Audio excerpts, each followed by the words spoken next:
за генетический сбой произошел в русском народе, если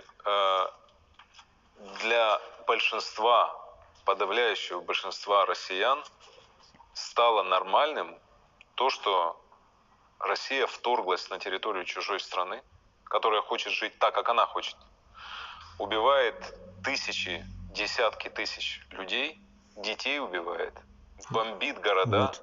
сравнивает с лицом земли просто Башкортлар, цветущие татарлар, города, вот на о чем вы примере думаете Мариуполя, вообще? Бахмута. Объясните. Это вообще принесли освободители русский мир.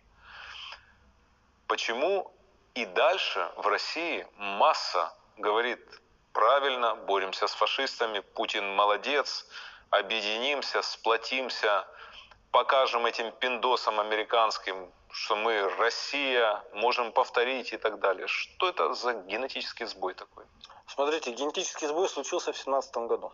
К власти пришли